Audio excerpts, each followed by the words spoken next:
Assalamualaikum warahmatullahi wabarakatuh. Ya, ini sudah informasi lengkap ya untuk sistem kendali cerdas. Jadi untuk mahasiswa sekarang program yang DKM memang tinggal 11. Jadi itu bisa lebih fokus untuk mengikuti perkuliahannya. Ya. Jadi untuk pertemuan kali ini kita akan membahas tentang silakan Mas Sandi. Ya, ada pertanyaan.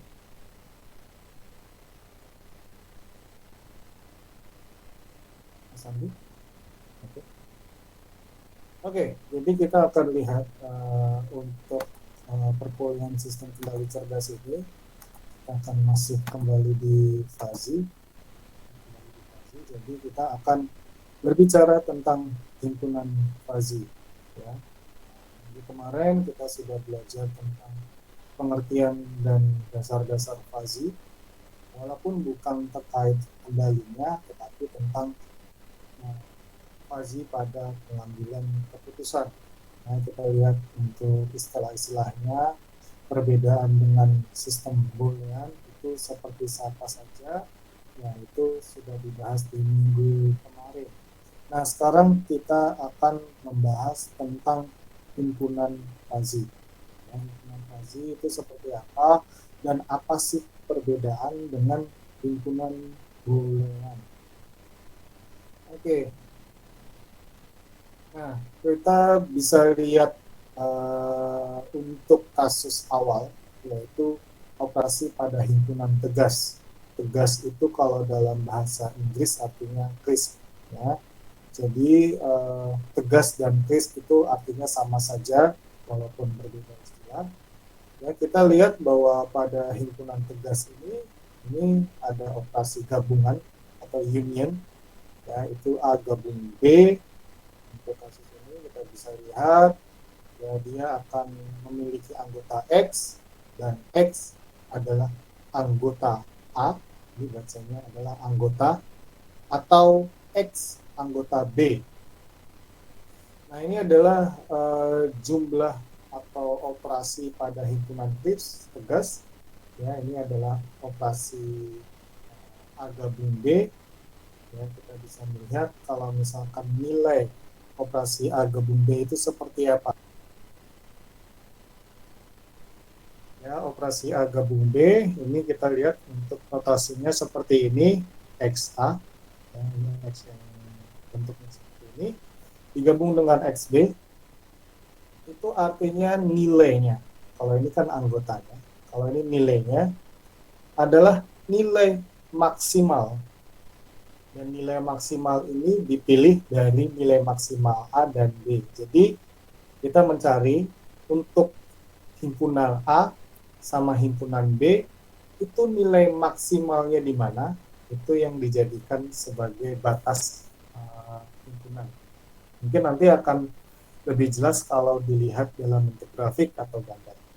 Intinya kalau digabung maka dia akan mencari nilai maksimal dari anggota tadi. Anggota tadi nilai maksimalnya berapa, itu yang dicatat dan diambil sebagai batas anggota himpunan. Itu yang gabungan. Untuk yang irisan atau intersection, ya, A irisan B, itu akan memiliki anggota di X, ya, dan X itu juga sama, adalah bagian dari A dan juga bagian dari B. Jadi bedanya kalau yang gabungan itu atau, ya, itu anggota A atau anggota B. Ini dan dia harus menjadi bagian dari kedua himpunan tadi. Dan untuk batasannya, dia akan mencari nilai minimal ya dari anggota X, A, dan B. Ini nanti akan berguna pada saat kita mencoba inferensi atau pengambilan keputusan pada FASI, karena pada pengambilan nilai inferensi tadi itu ada metode minimal, metode maksimal, dan metode average atau rata-rata. Nah, ini pengertiannya dari sini. ya, dari gabungan atau dan juga irisan dan. Lalu yang ketiga, ini ketiga maksudnya itu ada komplement, ya, A aksen itu sama dengan X, di mana X bukan anggota A, tetapi dia masih bagian dari himpunan semesta. Sehingga XA aksen itu adalah 1 dikurangi dengan nilai XA-nya.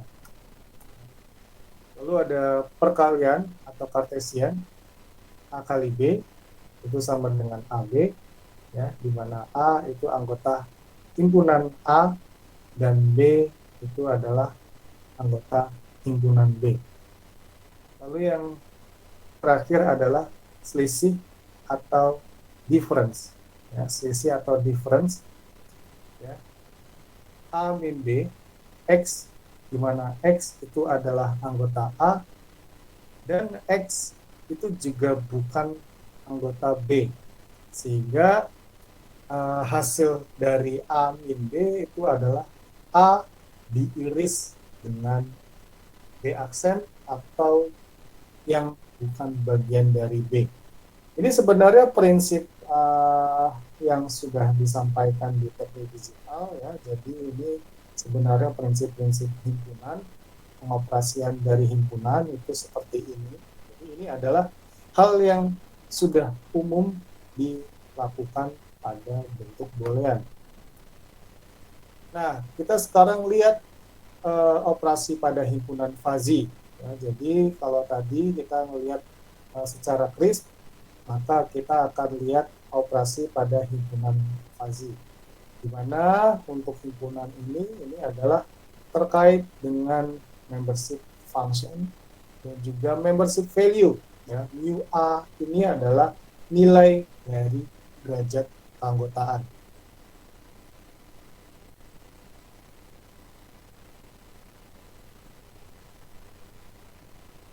Ya, sekali lagi, mu A adalah nilai dari derajat keanggotaan. Jadi yang dimaksud di sini itu adalah nilai-nilai derajat keanggotaan, ya, derajat keanggotaan A, derajat keanggotaan B, atau membership value.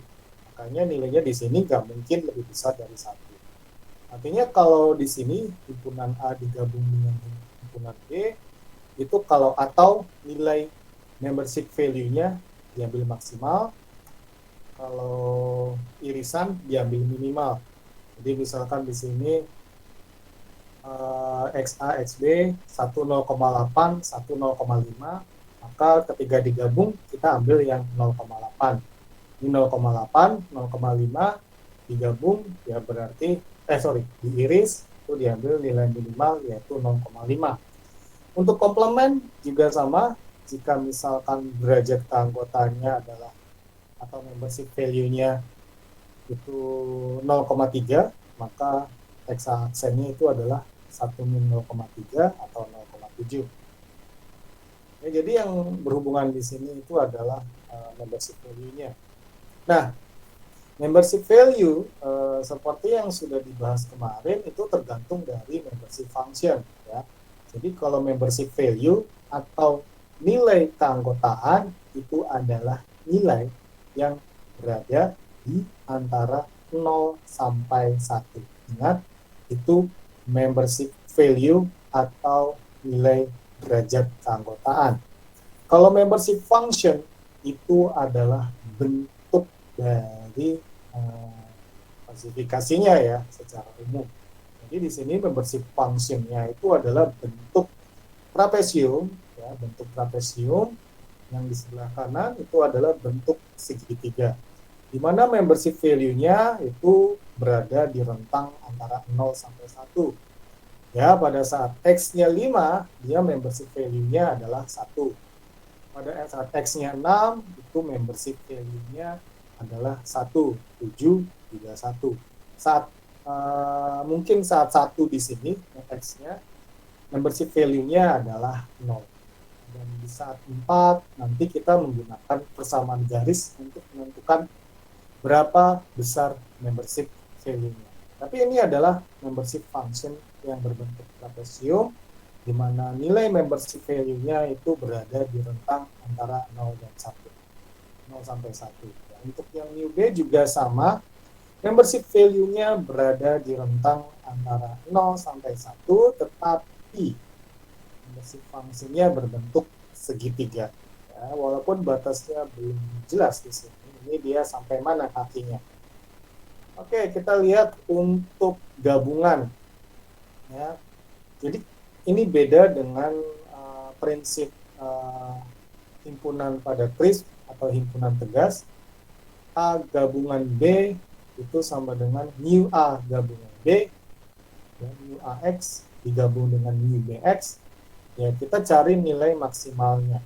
Tetapi dalam kasus ini nilai maksimalnya adalah garis ini, ya, garis yang menghubungkan kedua trapesium dan segitiga ini. Jadi dia nyari nilai maksimal ya di sini. Kalau di sini maksimalnya 0. Kenapa? Karena gabungan keduanya itu di 0, ya. Gabungan keduanya di 0. Nah, saat digabung di sini dia ngambil nilai tertinggi, yaitu yang dimiliki oleh si segitiga. Nah, saat antara 4 sampai 5 dia juga ngambil nilai tertinggi yang masih dimiliki segitiga. Nah, antara mungkin 4,5 sampai selesai dia ngambil nilai gabungan yang berasal dari trapesium, karena nilai yang berasal dari trapesium itu lebih besar. Jadi kita bisa lihat gabungannya itu membentuk gambar ini, ya, gambar gabungan segitiga dan trapesium. Nah, ini adalah grafik fungsi keanggotaan.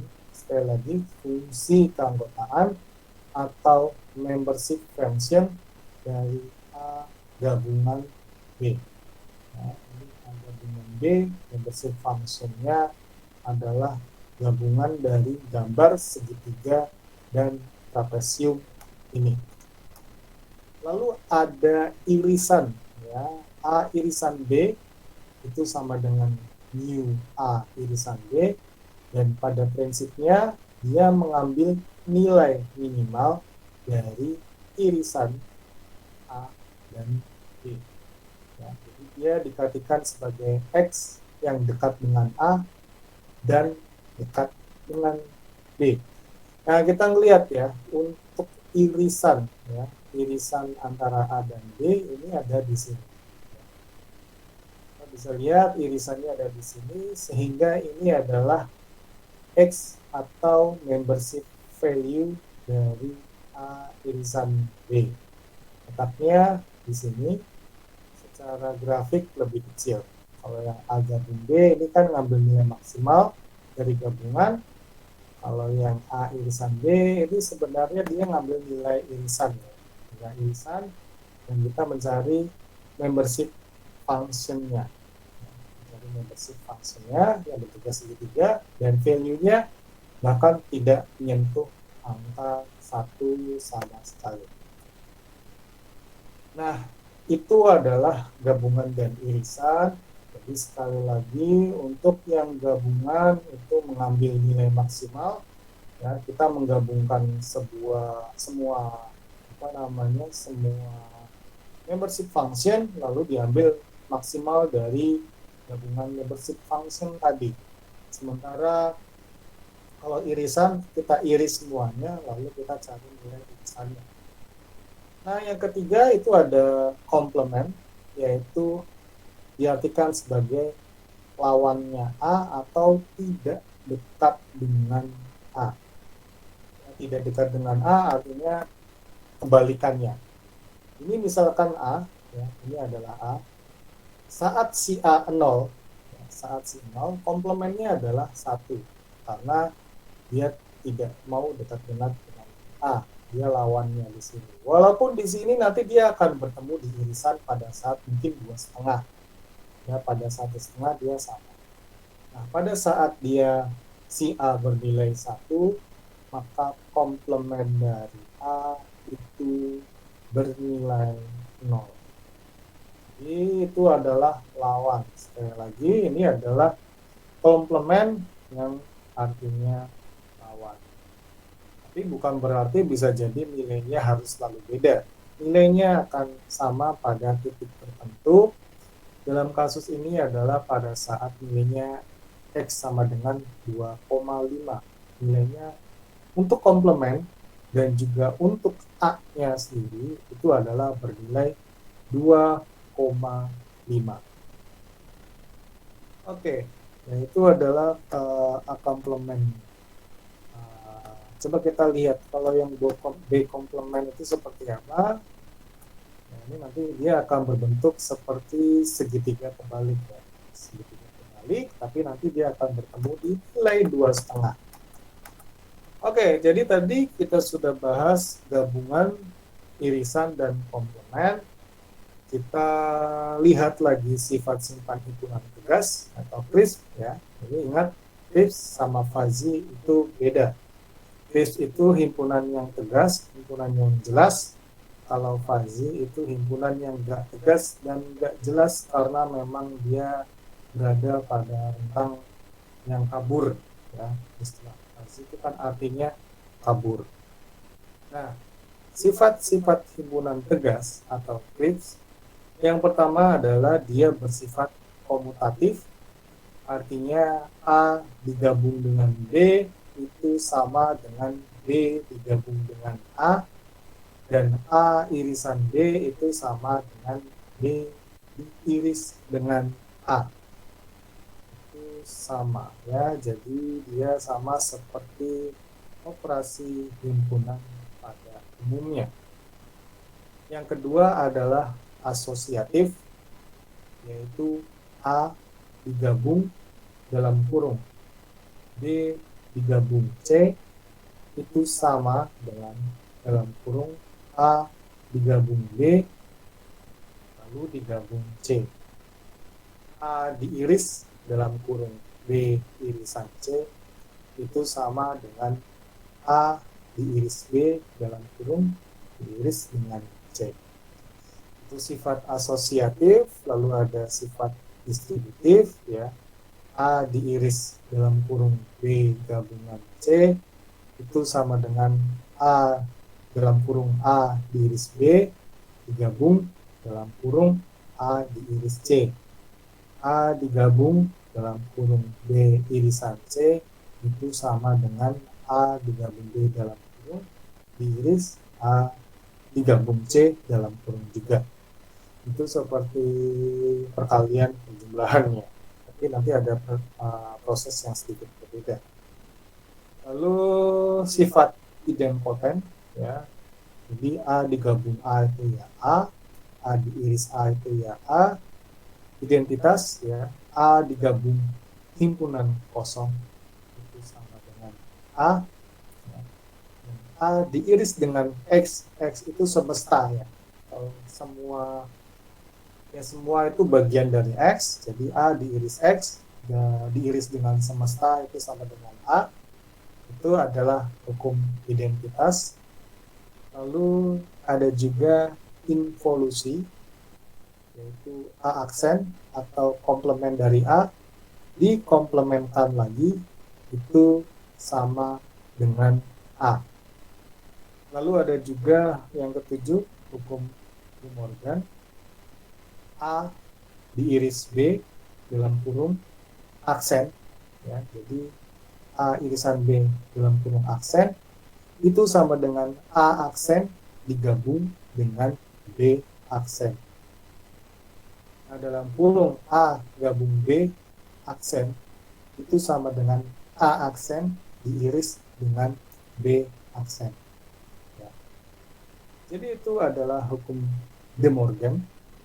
Lalu yang ke-8 adalah null. A diiris himpunan kosong sama dengan himpunan kosong, dan A digabung X itu sama dengan X. Jadi kebalikan sama yang identitas tadi ya. Jadi kalau A diiris dengan sesuatu yang nggak ada, hasilnya ya sesuatu yang nggak ada. Ingat, himpunan kosong itu bukan nol. Himpunan kosong adalah ya tidak ada anggotanya. Jadi ketika A diiris dengan sesuatu yang tidak ada anggotanya, itu hasilnya ya tidak ada anggota, dan saat A digabung dengan semesta, hasilnya adalah semesta itu sendiri.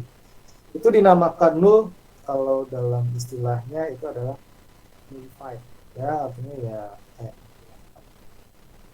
artinya.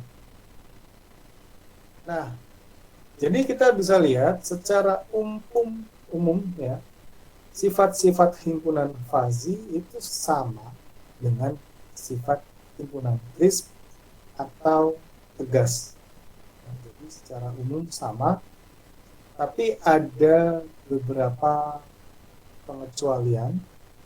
Yang pertama adalah kalau pada himpunan tegas A digabung dengan komplement A atau A aksen itu sama dengan X, ya, atau semesta. Ya, X di sini semesta, dan A diiris dengan A aksen atau komplement A itu adalah himpunan kosong. Itu himpunan crisp, ya, tegas. Kita bisa lihat di sini untuk apa namanya himpunan crisp, ya, ini adalah himpunan tegas. Ini A aksen di bawah A, kalau digabung ya nilainya yang di atas, kalau diiris ya nilainya yang di bawah, yang tidak ada himpunan. Nah, pada himpunan fazi, A gabung A aksen itu tidak sama dengan semesta, dan A diiris dengan A aksen itu tidak sama dengan himpunan kosong. Ya, kita bisa lihat dari gambar ini. A adalah segitiga ini, A aksen adalah segitiga terbalik ini. Saat digabung, dia akan mengambil nilai terbesar, ya, karena saat penggabungan kan yang diambil nilai maksimal. Nilai maksimalnya apa? Ini.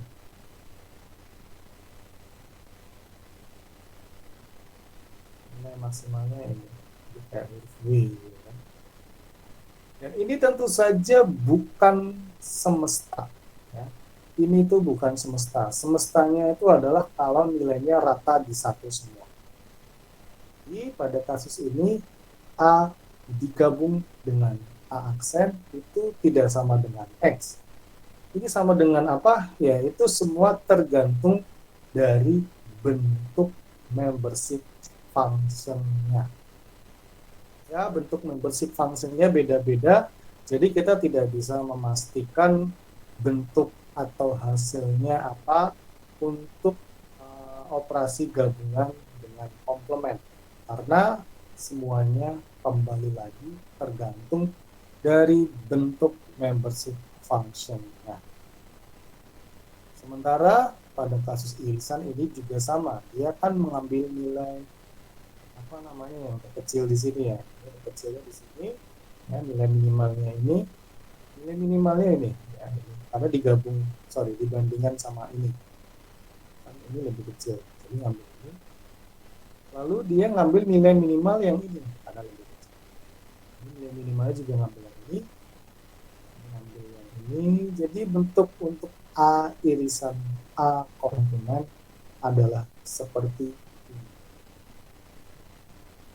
Ya, diiris di bagian sini. Jadi dia bentuknya seperti huruf M. Nanti kita akan lihat bentuk-bentuk lainnya. Ya, mungkin nanti saya kasih contoh. Tapi itu prinsipnya, ya. Jadi pengoperasian himpunan tegas dengan crisp itu mirip, hampir sama semua, kecuali pada bagian gabungan dan irisan dengan komplementnya. Ya, jadi itu adalah tadi yang baru kita bahas adalah operasi-operasi pada fazi, operasi-operasi pada crisp. Ya, secara umum himpunan tegas boolean memiliki bentuk pengoperasian yang mirip dengan pengoperasian pada himpunan fazi. Oke, nah sekarang kita masuk ke ke materi lain, yaitu relasi fuzzy.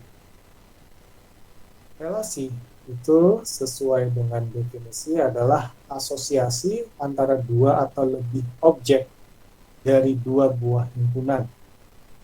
Misalkan S lebih kecil dari T itu contoh relasi biner. Nah, relasi pada himpunan tegas itu jelas ya, misalkan R ya, himpunan R itu memiliki anggota S dan T. Jadi ada himpunan S yang anggotanya 1, 2, 5 dan T itu adalah 2, 3. Kita mau mencari relasi secara tegas atau crisp di mana hubungan himpunan S dan T adalah T anggota T besar, S itu S kecil anggota S besar, dan T kecil anggota T besar, di mana S kecil itu lebih kecil daripada T kecil. S itu 125 dan T 23. Ya, sehingga kita bisa lihat relasinya di sini 12 dan 23. Kenapa? Karena S yang 5 itu kan 5 itu lebih besar daripada 2 dan 3. Walaupun mungkin di sini maksudnya ya sama dengan lebih kecil.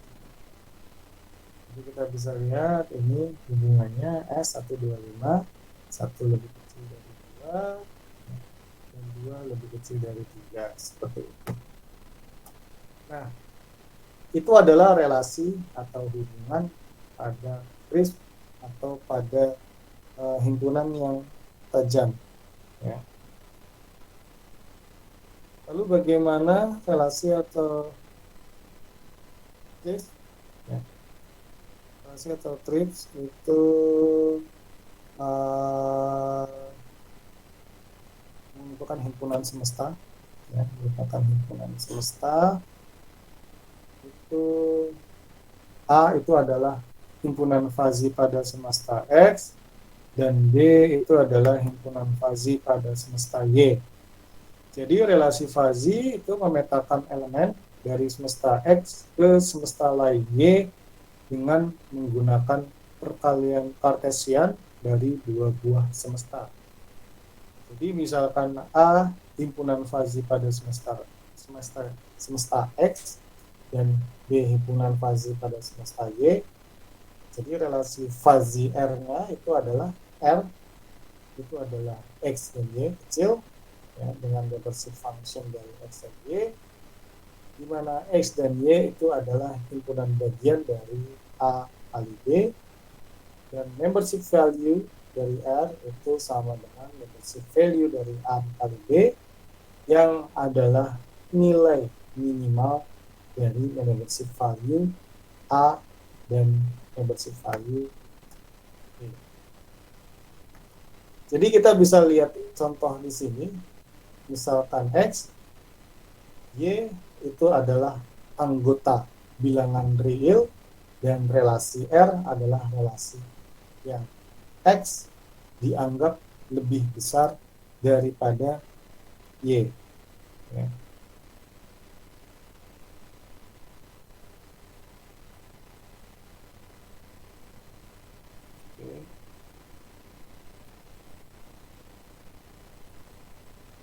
Nah, jadi kita bisa melihat membership value XY itu adalah 0 jika X lebih kecil sama dengan Y, X min Y per 10Y jika X berada di antara Y sampai 11Y, dan 1 jika X itu lebih besar sama dengan 11Y. Jadi kita bisa lihat ini adalah relasi pada fuzzy. Ya. Jadi contohnya, misalkan X, Y itu adalah anggota bilangan bulat. Ya, jadi X, Y itu anggota bilangan bulat, itu bisa apapun, dan relasi R adalah X dianggap lebih besar daripada Y, dan X itu anggotanya adalah X1, X2, X3, ya. Lalu Y itu sama dengan Y1, Y2, Y3, Y4. Jadi kita bisa melihat di sini hubungan relasinya, ya, X1 ya, dengan Y1 itu di 0,8. Kenapa? Karena kita bisa hitung sendiri. Ya, bisa hitung sendiri. Kalau misalkan X-nya berapa, Y-nya berapa, itu akan bernilai berapa. Jadi kita bisa lihat, ya, jika X lebih kecil sama dengan Y, itu nilainya adalah 0. Ini adalah membership value-nya. Kalau X itu lebih besar dari 11Y, ini akan bernilai 1. Jadi kalau Y2 nilainya sekian, X1 nilainya sekian, dan dia lebih besar dari 11Y, dia bernilai 1. Kalau dia nilainya antara Y sampai 11Y, dia akan bernilai X min Y per 10Y. Ini memang agak membingungkan. Kenapa? Karena kita nggak tahu nilai X1, X2, X3-nya berapa, Y1, Y2, Y3, Y4-nya berapa. Kalau misalkan tahu mungkin akan lebih kebayang. Ya. Tapi ini kita cuma sebagai pemisalan saja, ya, pemisalan saja bahwa di sini adalah membership value yang nilainya adalah antara 0 sampai 1. Dan untuk kasus-kasus tertentu, ya, di mana X1 X1 jauh lebih besar daripada Y2, nilainya 1, dan saat dia nilainya sekitar Y3, ini jauh lebih kecil, mungkin nilainya 0,1. Ini bisa ditebak sih, X1 nilainya berapa, X2 nilainya berapa, tapi kita nggak fokus ke sana, kita fokus ke persamaan ini, ya, yang memetakan nilai antara X1, X2, X3 dengan Y1, Y2, Y3, dan Y4. Ya, kalau di sini kita masukkan berapa ya? X1, 1,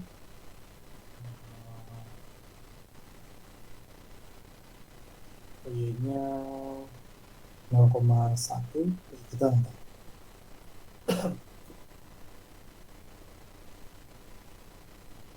Oke. Kita masuk lagi ke variabel linguistik, ya. Variabel linguistik itu adalah variabel yang memiliki nilai dan disebut juga variabel fuzzy. Contohnya suhu, kecepatan, itu adalah variabel linguistik. Nah, nilai linguistik dari variabel linguistik itu disebut juga terma, ya. Dan nilai linguistik itu dinyatakan dalam bahasa alami. Contohnya misalkan untuk suhu, ya, suhu dingin, panas, sedang, panas sekali, dingin sekali, luar biasa panas, luar biasa dingin adalah himpunan terma atomik yang menunjukkan nilai kualitatif yang dimiliki oleh variabel suhu. Jadi terma itu bahasanya, ya, bahasanya seperti apa. Lalu linguistik, ya, linguistik itu hubungannya dengan bahasa dari kualitatif tadi. Nah, kalau tadi kan dingin, panas, sedang, panas sekali, dingin sekali, dan sejenis, ya, itu artinya nilai kualitatif yang dimiliki variabel suhu. Ada juga nilai kualitatif yang dimiliki oleh variabel kecepatan. Misalkan lambat, sedang, cepat. Lambat, sedang, cepat itu adalah himpunan terma yang menunjukkan nilai kualitatif yang dimiliki oleh variabel kecepatan. Lambat sekali, sangat lambat sekali, sedang, cepat sekali, sangat cepat sekali. Dan jumlahnya tergantung dari membership function yang mau kita buat. Kalau kita mau buat membership functionnya 5, ya kita tinggal tambahkan lambat sekali dan cepat sekali. Sama dengan yang dingin, yang suhu. Kalau mau buat membership functionnya 5, ditambahkan saja dingin sekali dan panas sekali. Kalau mau dibuat 7, ditambahkan sangat dingin sekali, sangat panas sekali, sangat lambat sekali, sangat cepat sekali. Atau mungkin lebih enak ditambahkan agak lambat, agak cepat, agak dingin, agak panas. Artinya itu tergantung dari proses pembahasaan yang bisa jadi tiap orang beda. Itu tidak masalah. Kita cuma mau menerjemahkan setiap kondisi dengan bahasa yang mungkin lebih nyaman untuk digunakan. Nah, itu adalah terma. Nah, nilai kuantitatif setiap terma itu ditentukan dengan membership value atau derajat keanggotaan. Dan satu terma itu diwakili dengan satu himpunan fazi. Ini adalah bentuk membership function atau fungsi keanggotaan yang sangat umum digunakan, yaitu gabungan dari trapesium dan segitiga. Nah, jadi kita bisa lihat ini adalah membership function. Nanti kalau Anda mau skripsi tentang fazi, ya ini adalah bentuk yang amat sangat sering dilihat, dan kalau menggunakan MATLAB itu sangat grafikal sekali, sangat mudah ya. Kita bisa lihat untuk lambat ya, untuk menerjemahkan apa sih yang dimaksud dengan gambar ini. Ya, kondisi lambat ya di bawah 35, mungkin satuannya kilometer per jam, itu memiliki derajat keanggotaan atau membership value sama dengan 1. Ya, ketika nilainya di bawah 35 km per jam. Nilai derajat keanggotaannya atau membership value-nya itu adalah 1. Nah, saat dia beranjak lebih besar dari 35 km per jam, nilai derajat keanggotaan atau membership value dari lambat berkurang. Karena apa? Karena dia sudah lebih cepat dari 35 km per jam.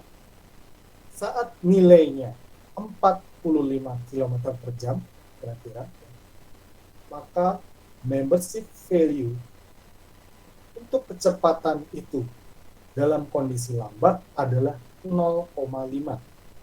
Dan di saat yang bersamaan, membership value untuk kecepatan sedang itu juga 0,5.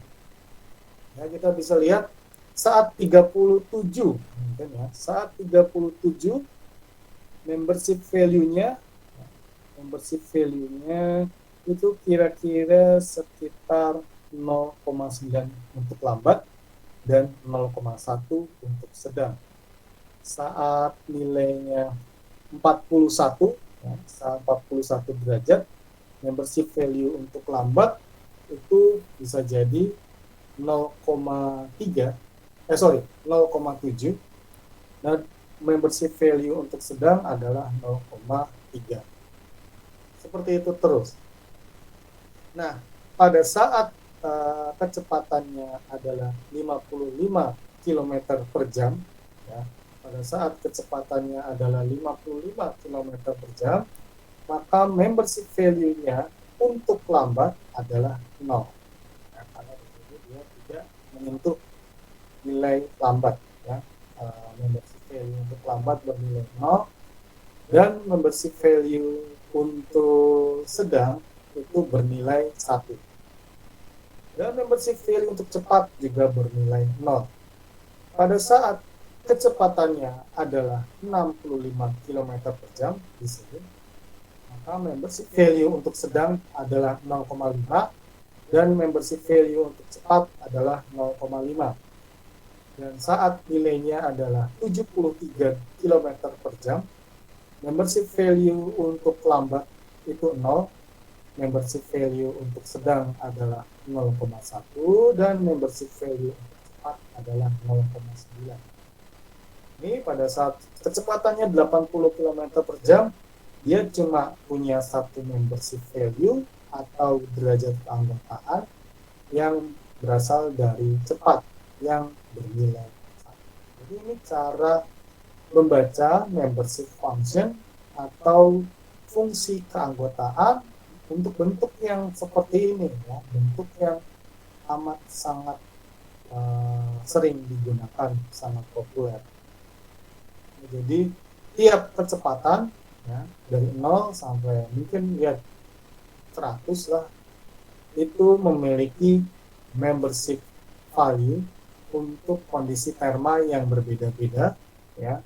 Ada yang tidak ada sama sekali, misalkan saat kecepatannya 10 km per jam, itu dianggap membership value lambat dia 1, dan dia tidak memiliki unsur sedang dan cepat sama sekali. Oke, kita lihat ya. Jadi tadi cara kita membaca diagram fuzzy ya. Sekarang kita lihat untuk predikat. Untuk predikat itu seperti apa ya? Jadi pada classic logics ya, nilai kebenaran logika itu adalah true yang berarti bernilai 1 atau 0 yang bernilai false ya. Nah, ini juga berlaku untuk dunia pemrograman, di mana dalam pemrograman ya, itu kita biasanya pakai true atau false ya, pakai true atau false, dan itu bernilai benar atau bernilai salah, logika 1 atau logika 0. Nah, tapi pada fuzzy, nilai kebenaran predikat adalah nilai real yang berada pada selang antara 0 sampai 1, di mana nilai 0 dan nilai 1 termasuk di dalam selang tersebut. Ya. Nilai 0 dan 1 termasuk di dalam selang tersebut.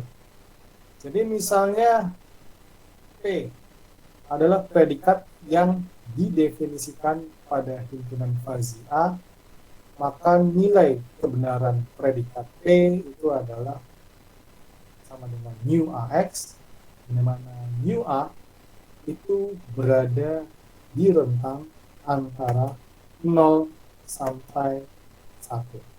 Ya, berada di rentang antara 0 sampai 1. Jadi nilai kebenaran P, di mana X itu adalah anggota A, itu sama dengan derajat keanggotaan X di dalam A. Jadi sama dengan derajat keanggotaan X di dalam A, di mana dua bentuk predikat dalam logika fuzzy tersebut. Yang pertama adalah predikat atomik yang bentuknya X is A, yang dalam hal ini X adalah pengubah linguistik dan A adalah nilai terma. Itu adalah predikat atomik. Ya, mungkin agak membingungkan ini maksudnya, istilah ini apa sih? Jadi kita misalkan contoh man is old. Ya.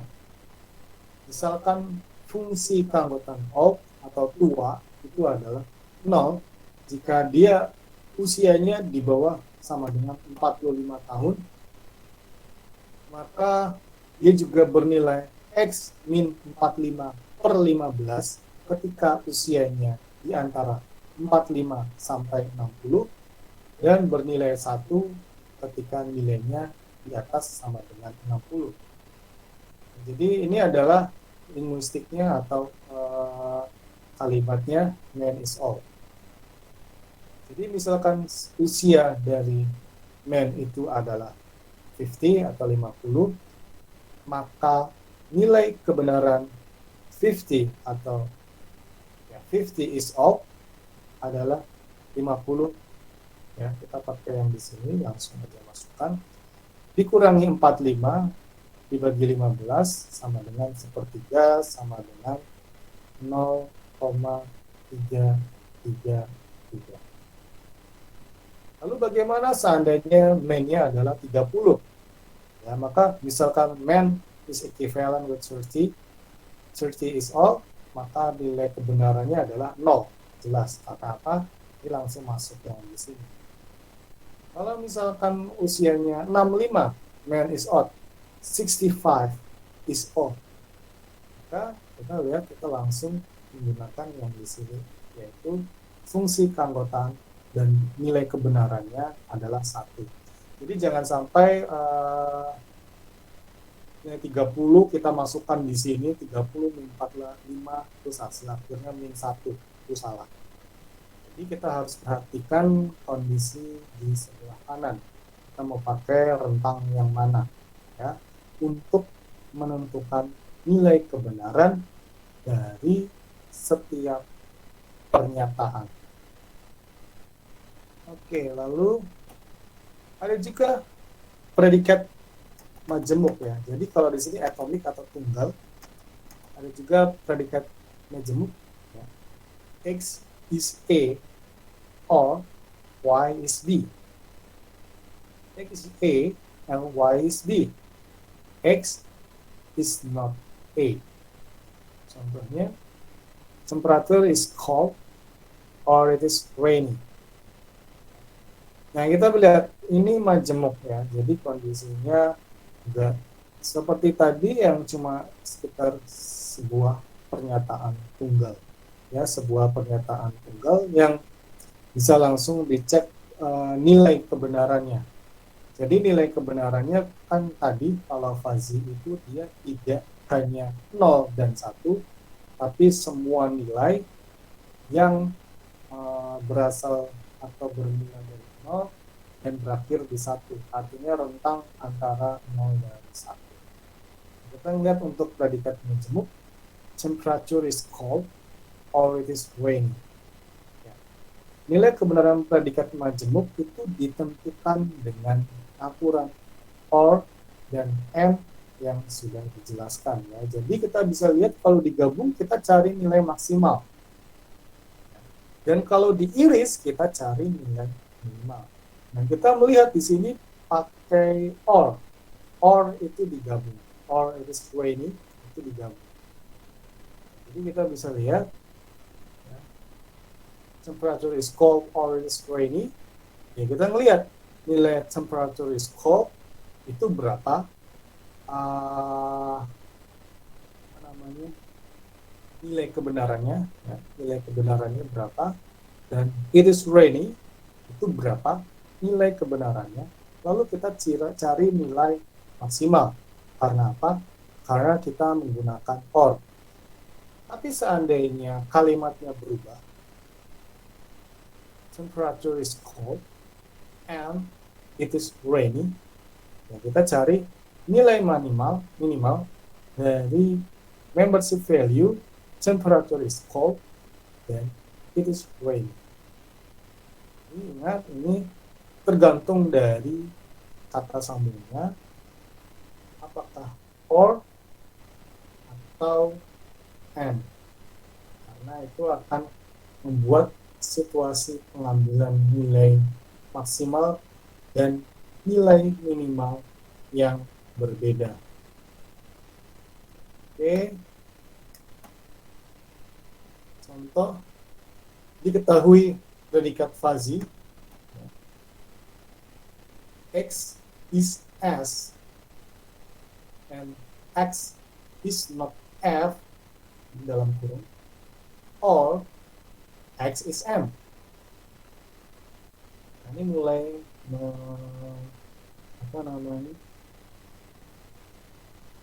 ini agak sedikit membingungkan. Ini maksudnya apa? Maka derajat kebenarannya, karena ini N ya, X is S dan X is not F itu kan N, maka kita cari nilai minimal ya. Minimal dari membership value X is S dan X is not F. kita cari nilai minimalnya berapa di sini. Nilai minimalnya berapa? Tapi karena dia digabung dengan or x is m, maka kita bisa lihat dia mencari nilai minimal dari mu s, dan berhubung ini is not f, itu adalah satu min membership value dari f itu sendiri. Cari nilai minimalnya, lalu kita cari nilai maksimalnya dengan x is n di sini. Ini memang membingungkan, tapi ini adalah prinsip dasarnya. Kalau n cari nilai minimal, ini nilai minimal sama dengan nilai minimal ini, karena apa? Karena membership value dari not f itu sama dengan 1 dikurangi membership value dari f. Membership value dari inverse atau negasi atau lawan dari f, ya, itu adalah 1 dikurangi membership value dari f itu sendiri. Dan berhubung ini n, kita cari nilai minimal yang terkait dengan mu s, yaitu x is s. Nah, ini or x is m, ini kita cari membership value dari m, ya, x is m. Dan itu kita cari nilai maksimalnya. Kenapa? Karena di sini ada or yang menghubungkan kedua buah pernyataan ini. Oke, kita lihat ini. Itu adalah predikat fuzzy, ya. Jadi ada predikat tunggal, predikat jamak. Lalu ada kaidah fuzzy atau fuzzy row. Nah, kaidah fuzzy atau fuzzy row itu adalah if x is a, dan y is b. Nah, ini juga bisa disebut implikasi fuzzy, di mana A dan B itu adalah terma atau nilai linguistik, sementara X dan Y atau Y adalah variabel fuzzy. X is A itu disebut antecedent atau premise, sementara Y is B disebut consequent. X is A disebut antecedent atau premise, Y is B itu disebut consequent. X is A premise, Y is B consequent. Jadi contohnya, if permintaan is naik, then harga is tinggi. Jadi permintaan is naik itu adalah premise, antecedent. Harga is tinggi itu adalah consequent. If temperature is dingin itu adalah antecedent atau premise. Dan tekanan is sedang itu consequent. Antecedent dan konsekuen itu bisa jadi punya lebih dari satu predikat yang konektisitasnya adalah and, all, dan not. Jadi bisa if permintaan is naik, and temperature is dingin, and or the demand is increasing or something like that, then what? Itu kalau diterjemahkan ke dalam bahasa kendali yang terkait dengan elektro bisa jadi bunyinya seperti ini. If temperature is cold, jika temperatur dingin dan kelembaban tinggi, maka kipas bekerja cepat dan motor bekerja lambat. Itu hubungannya dengan teknik elektro ketika kita mendesain kendali fuzzy. If motor robot berjalan pelan and garis line follower tidak terbaca, then tegangan dinaikkan and uh, apa ya, driver atau PWM diperkecil, seperti itu. Itu hubungannya dengan mechanical elektro. If air di dalam kolam keruh and pH di atas 8, dan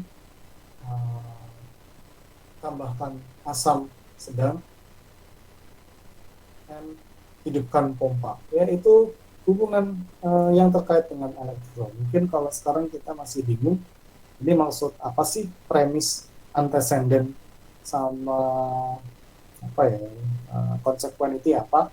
Tapi nanti ini berhubungan dengan kendali ujung-ujungnya, di mana if itu melambangkan kondisi atau keadaan, apa yang mau kita lakukan berdasarkan kondisi dan keadaan tadi. If sensor E is active, ya nggak seperti itu ya, karena harus berbentuk value integer. If sensor A bernilai sekian, and sensor B bernilai sekian, maka driver motor bernilai sekian, dan driver cuaca bernilai sekian. Ya, itu banyak contohnya. Itu kalau MIMO. Kalau SISO malah lebih simpel. If temperatur dingin dan pemanas dinyalakan, itu aja. Nah, ini contoh lainnya, walaupun mungkin tidak terkait langsung dengan teknik elektro. Ya. If pelayanan is bagus and makanan is enak, then bonus is besar. If temperatur is panas, then putaran kipas is cepat, or buka ventilasi is lebar.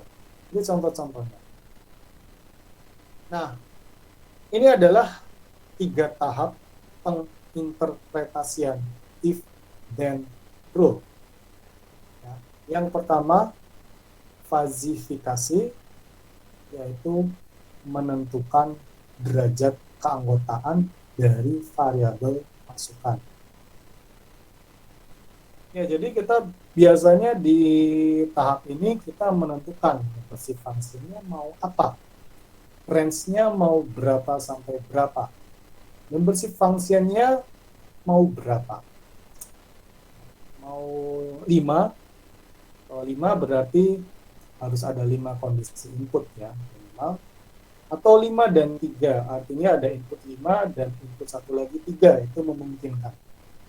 Input 5 dan 7, input 9 dan 9, ya itu banyak sekali kemungkinannya.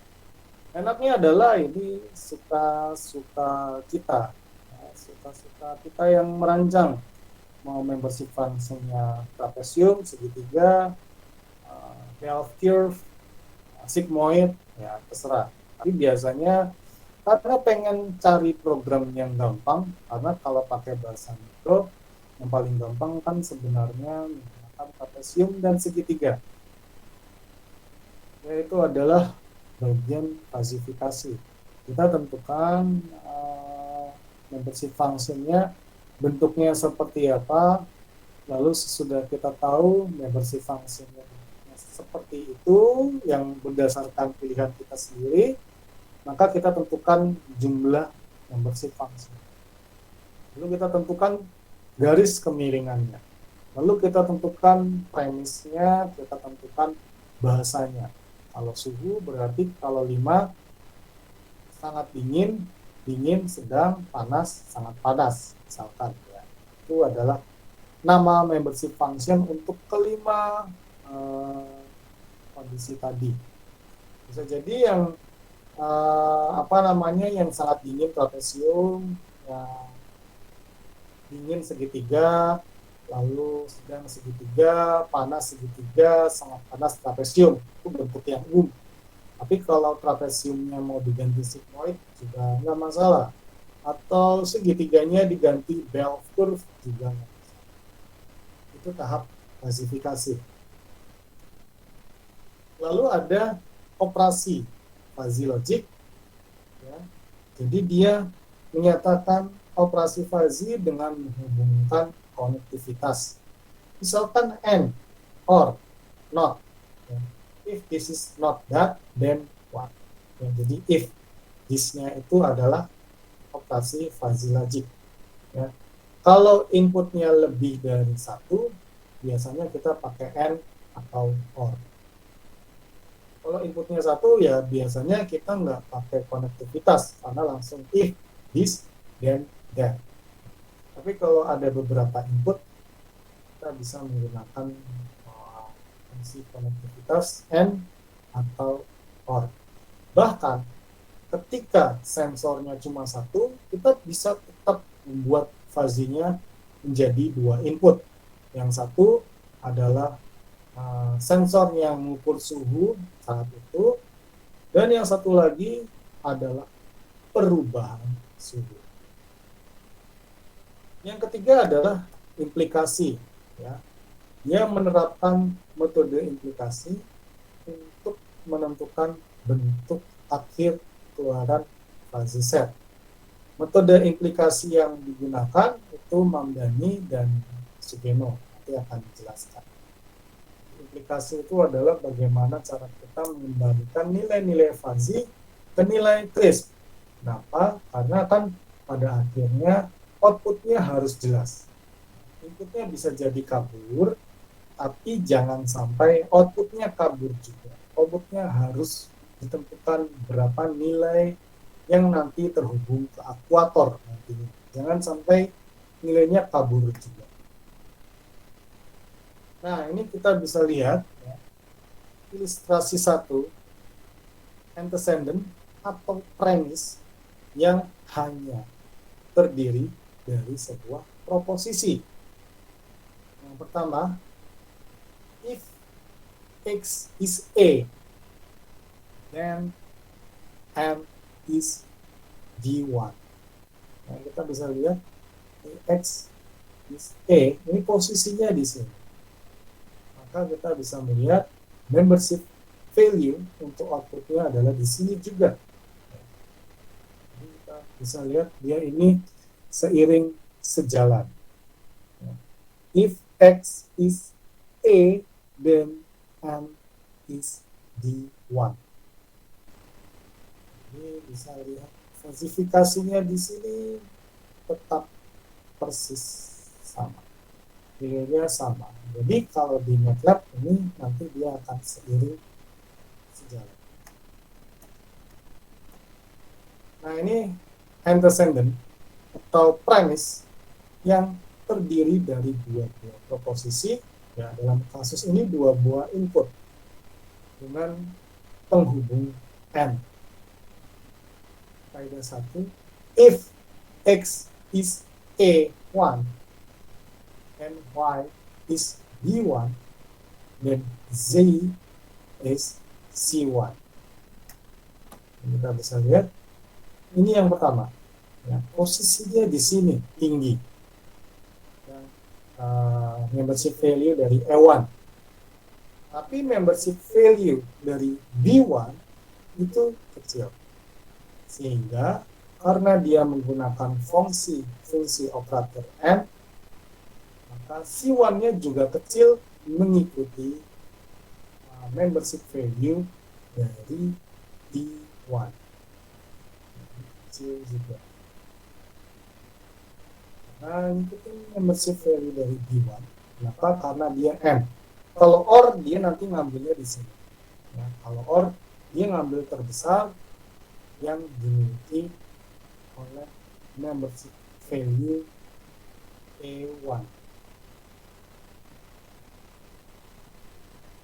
Lalu contohnya lagi, di restoran, Anda sering kasih uang tip pada pelayan jika pelayanannya bagus ya. Kalau di restoran yang bagus ya. Nah, besar uang tip ini itu tergantung dari kualitas layanan yang Anda dapatkan. Nah, ini juga sering ditentukan apakah makanan yang disajikan enak atau enggak.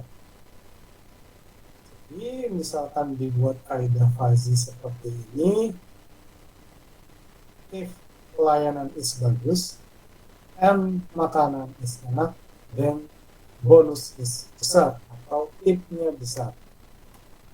Maka kita bisa lihat untuk bentuk falsifikasinya ya, bagus ya, pelayanannya bagus, ini bentuknya adalah sigmoid ya. Pelayanannya bagus, bentuknya sigmoid, dan makanannya enak, bentuknya trapesium ya, ini yang bersih. Fungsinya yang memang suka-suka kita mau tentukan sendiri, nggak masalah. Ini operannya adalah N, is bagus, and makanan is enak. Jadi kita bisa lihat untuk operasi fuzzy logicnya, karena menggunakan operan N, kita cari nilai terkecil. Kita cari nilai terkecil dengan hal ini, nilai terkecil dari 0,4 dan 0,3, yaitu 0,3. Dan ini adalah nilai terkecilnya. Nah, kita juga bisa lihat untuk implikasinya. Untuk implikasinya, karena tadi menggunakan fungsi M dengan nilai terkecil, implikasinya akan menyesuaikan dengan fungsi terkecil tadi, yaitu 0,3.